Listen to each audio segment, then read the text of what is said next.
Здравейте, аз съм Тони от 12 Б. Това е моят помощник Ицо. И ще ви покажа нашия проект по свят и личност с основи бокс. Чувала ни е малко импровизирана, но в зала просто не става и каквото е това, господи. Първо ще ви покажа необходимите принадлежности за всяка тренировка по бокс.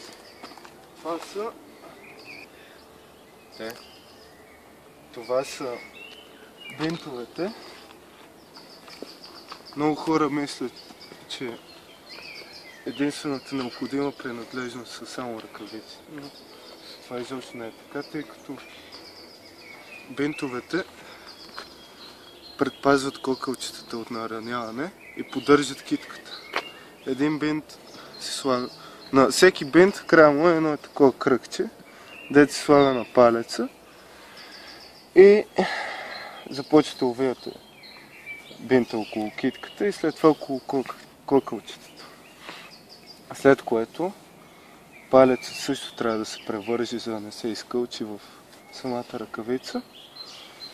И това е цялата процедура по навиване на бинтовете.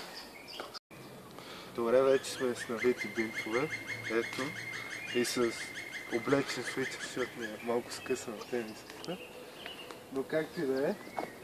Значи, основните стави, които трябва да загреете преди тренировка по бокс, са тези на рамената, на лактите и на китките. Също така пръстите е много важно да си загреете. Когато играете спаринг е добре врата да си загреете. И ушите. Също се носи на зъбник по време на спаринг, който преди това се вари, но това не мога ви го покажа в момента. Колената също играят основна роля, защото придвижването става, като тежестта пада основно на колената. Също и... как му се казваше на това? Глезен. Много важна част от загрявката. Кажи го пак. Глезените също са много важна част от загрявката, тъй като човек винаги може да си изкълчи крака. И относно загрявката, това. Сега ще ви покажа основните удари. Първо левия прав. Това по-близо да се чува. Левия прав се извършва с крачка напред. Целта на крачката е да се вкара и масата на тялото в удар.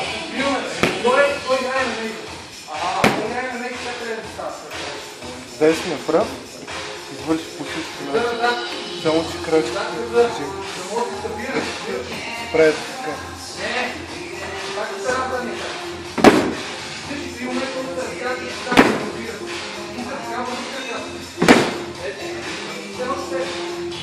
Сега, ляво круше изпълнява страни на възглавницата, като тялото се превежда леко към страната на срещуположния крак и целта отново е да се вкара маса.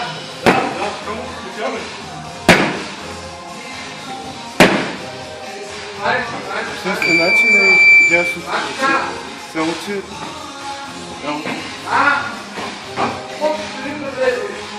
целта е да се злати крака, като тялото се наклони към съответния крак.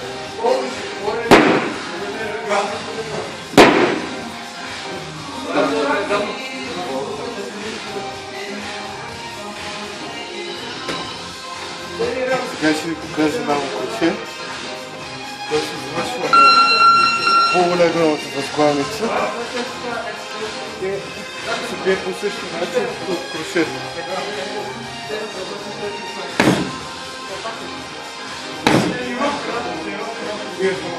Дясното круше по същия начин, десния път.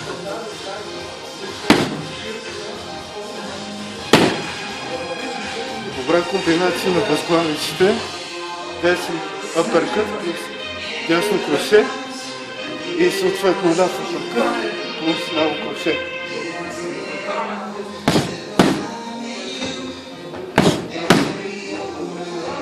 Добре.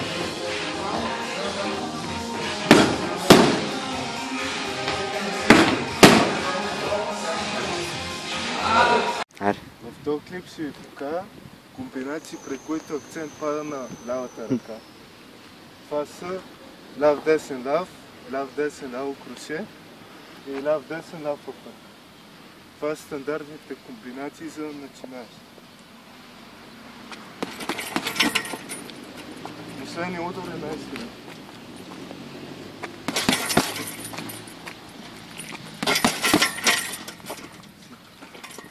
Сега ще ви покажа комбинации, при които акцент пада върху дясната ръка. При такива видове комбинации основно играе лявата ръка. Не се изразих много добре, тъй като основно ударите са от лява ръка, докато с дясна ръка се нанася само един удар. Примерно ляв-ляв-десен. Като финалния удар съответно най-силен. Популярни комбинации са ляв-ляв-десен, ляв-дясно кроше и ляв-десен апъркът. Съответно същите като при лявата ръка.